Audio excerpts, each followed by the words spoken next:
What's going on, guys? All right, here's what I'm gonna do, man. I'm trying to get this channel up. Right now, it's a part of it being black. I'm driving right now. I'm on the West Side Highway. Actually, just hit the Henry Hudson Parkway. Headed over to the east side of Manhattan on the west side. Do a crossover past 96th Street to the east side. But listen, man, lots going on in the basketball world right now. I can't say in terms of storylines. The NBA is kind of lit right now, and a lot of it has nothing to do with the game. A lot of it has nothing to do with the game. Most of it has to do with the talk around the game, and that's the thing, man. Right? Following basketball is more lit these days than watching basketball. The chatter around it, the beef, there's a couple rivalries. I guess we had a little fracas with the Miami Heat and who were they playing? I remember I know that Rozier was suspended. Oh, you had a brawl and altercation. We had some good games last night. The Boston Minnesota game was good. Stuff like that. But I'll start with the higher known. You got the Charles Barkley versus JJ Barea beef. Charles Barkley hit him with the Omar line. If you come at the king, you better not miss, because JJ was throwing subs, and I think Jason McIntyre was the other guy that he came, but he didn't even get his name right. He called him Jason somebody else, like he did, obviously. Jason McIntyre, I think he used to work for ESPN and all that.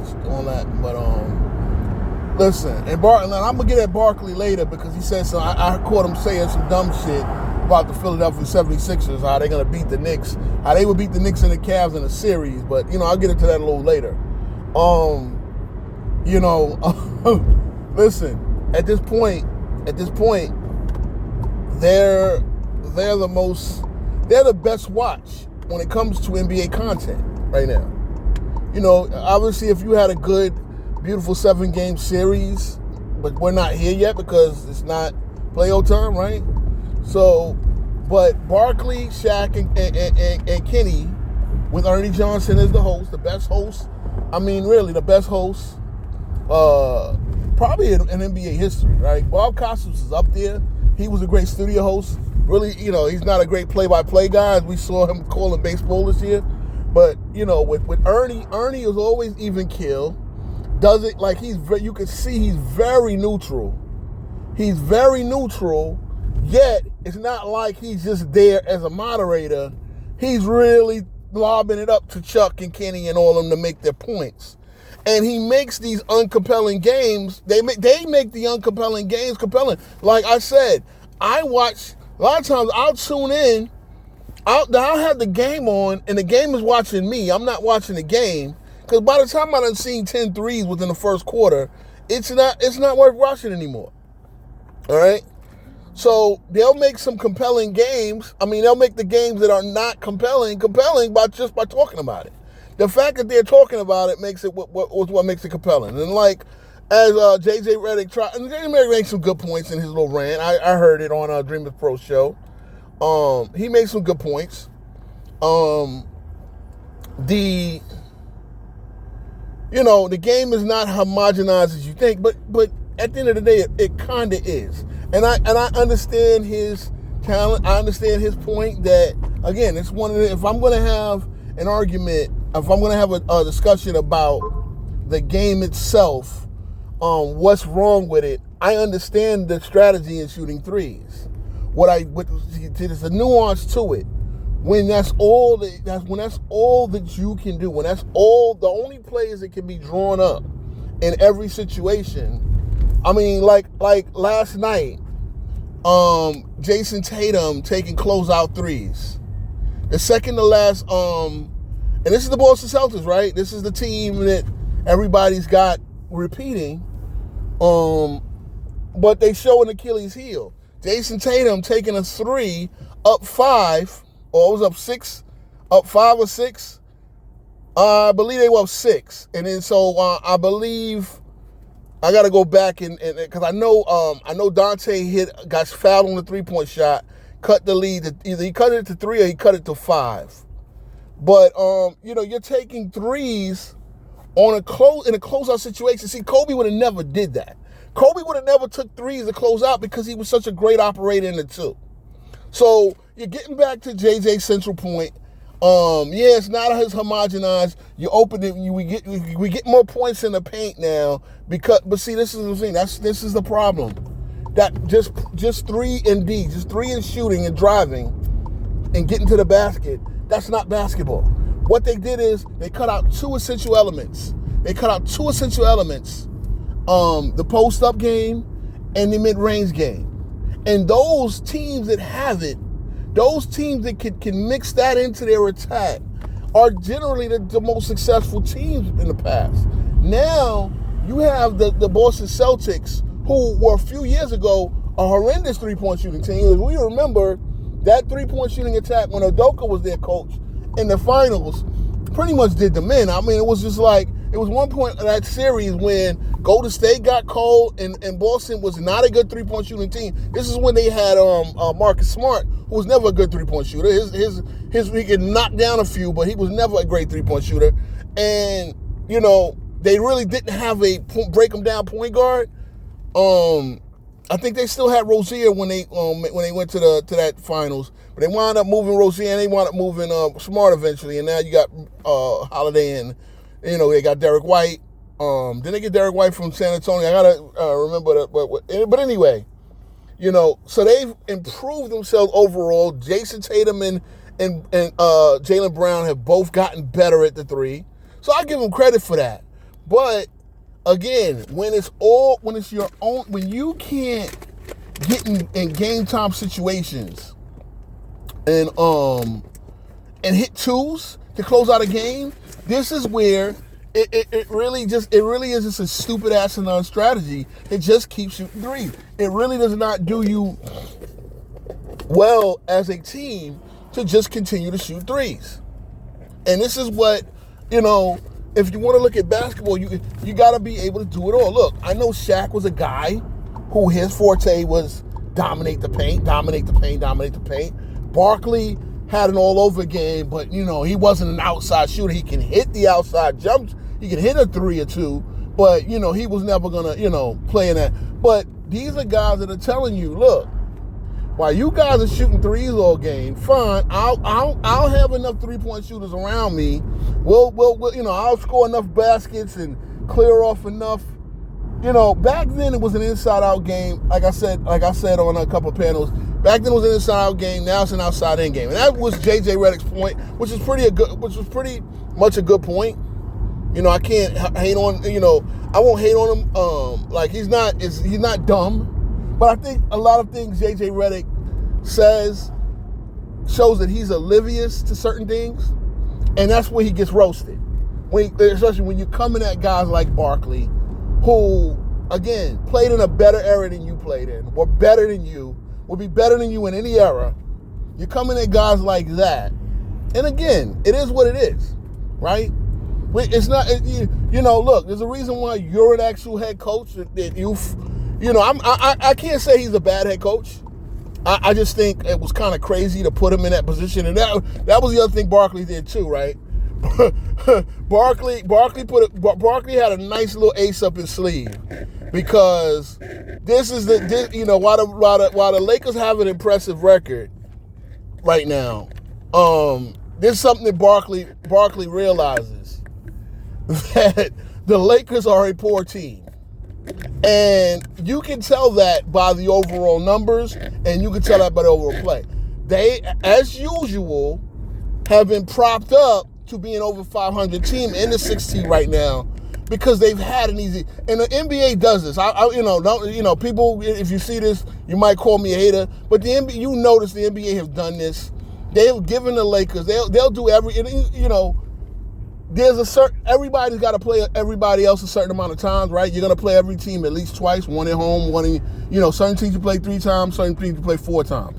You're going to play a team either twice, or the other conference, you play the other 15 teams twice, and then you'll play a few teams in your own conference 3 times, and the other teams you'll play 4 times, because that's just the way the 82-game schedule works out with 29, 30 teams, 29 teams that are not 29 different potential opponents. So that's just the way it works out. You can't have everybody play 4 and 2 unless you expand the schedule, right? So the Lakers wind up getting favorable schedules at the beginning of the season and make themselves look like they're better than they actually are. And if you break down the actual number, knowing that they have a winning record, they're like 5 or 6 games over 500, but they have a negative net rating. They have a negative point differential overall.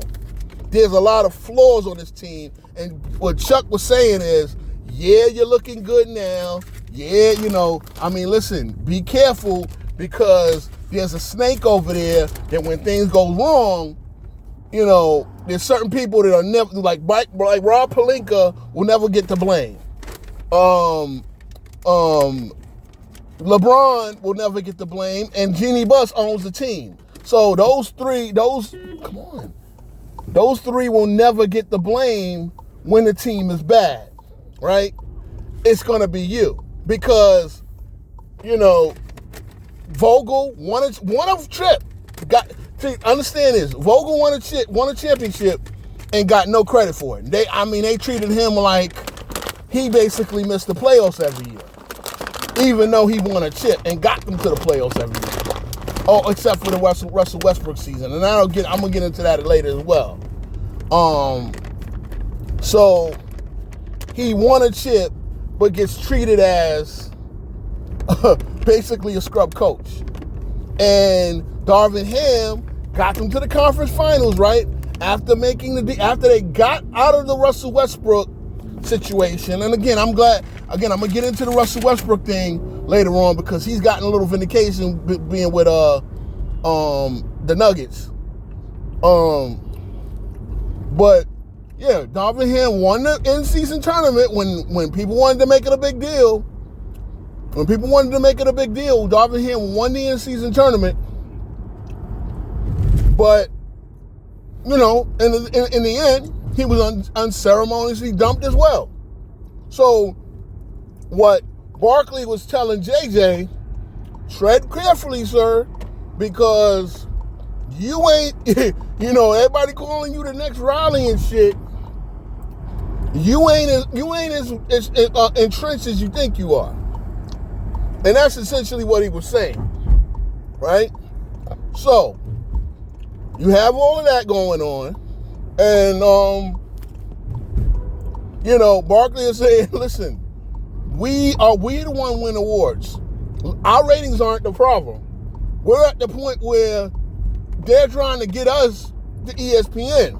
They're trying to make it to where we still work for Turner, but ESPN will employ us, right? Or we'll get on they want us to be the crew instead of Malika, Stephen A. Smith, and Michael and Wilbon and all those guys. They want us to be the pregame, postgame, and halftime show. They want us. They don't want you. So, listen, it's facts. It's facts. They're the most compelling thing to watch. They are much more compelling to watch than the ESPN crew. They're much more compelling to watch than most of the games. Unless it's a really great game with great superstars, they're the most compelling watch. So him getting at JJ the way he is, he was very slick with it. He knew what he was doing. And again, Rhetoric is doing an okay job. For me to get on Rhetoric, I'm a Duke fan, right? And Rhetoric Rhetoric was a great Blue Devil, decent pro. right? Stuck around for a lot. Was a great 3-point shooter. And wasn't the great player. You know, him and Carmelo Anthony and Amari Stoudemire and Raymond Felton, some of those guys, they were all in that class of 2002. And, you know, he went to Duke with Sheldon Williams. Everybody else went where they went. Mari going straight to the league. Felton going to North Carolina and winning them a title. J.J. Redick didn't bring Duke a title, but he did bring them to the Final Four. Right? So that's great. That's a good thing. But, yeah, I mean, so I'm going to have a level of love for Redick and kind of want to see him do well, but I kind of hate the way he snaked the black man, bro, and I'm just keep it real. Like, LeBron allowed him, right? So getting under LeBron's, you know, being a podcast partner with LeBron and then just pretty much finessing his way into that job, which he had no qualifications for. I mean, even Kerr and got other guys who, like Bird, who didn't have any coaching experience as well, but they had front office experience. Mind you, that's like, so if you go from a front office to the head coaching job, you're giving us the most. The front office is ahead of the coaching staff. But, you know, Nash being another one. I guess Nash is similar to what Redick did because Nash was coaching soccer up in Manhattan when he got the job. But, you know, it's still a little fishy because Ham did an okay job. Pretty much once he didn't challenge that play that LeBron wanted challenged in the playoff, when it really didn't make much sense to challenge it because it was just a 50-50 call that didn't go your way. It's not like it was crucial. See, you know, a lot of these guys with the challenge, they want you because you were right. Even if you won that, you got nothing but a possession. It wasn't you might need a foul taken off of AD. That's why you keep the challenge in your pocket. You might need a foul taken off of AD. And even if you won that and got your second challenge, you know, but that's, you know, again, I'm branching off, but getting off my, you know, basically getting off my main point right now that how JJ got the job is why you kind of want to see it fail, because Darvin Ham did not do a bad enough job to get fired. He did not deserve to get fired. He basically overachieved with that roster. And that's the thing a lot of Laker fans don't get. That roster is trash.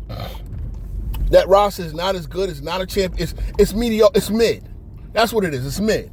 And no, it's not the idea that LeBron needs more help. No, what they need is a whole different structure. And part of the problem with the Lakers is LeBron is in the way, playing a position where you need young athletic, you need a guy that's going to run back on both sides of the ball. See, LeBron will run for a fast break, for a dunk. LeBron will run if he's trying to get a block, but he's not going to run back enough to play hard defense. And this is what you need. He's not going to give the ball up. See, if you're going to have AD and LeBron in the front court, then you need another wing. This is why they go for the Dorian Finney-Smith, the DFS trade, and it might turn out to be a good trade. I'm not hating on the trade. Dorian Finney-Smith DFS is a guy who's going to come in, play the good minutes, play good defense, two-way basketball, but he doesn't need the ball, right? So he doesn't need the ball. So he might be LeBron's perfect running mate on that side of the ball, right? So that's why the DFS trade looking good. But again, you gave up 3 second-round picks. You know, and the casual will tell you, second-round picks mean nothing. As a Knicks fan, I know when almost half my roster is second-round picks, and they're good players at that, right? Including my captain. Yeah, second-round picks matter. They matter, especially for a team who don't really control most of their first-round picks. All right? You gave up a pick to get rid of Westbrook. Now they're talking about giving up 3 picks to bring in a name like Trae Young and shit. So, which again, it's like the Lakers don't need a Trae Young. You think they're a Trae Young away from being a fucking... They need a backcourt player that can play some defense.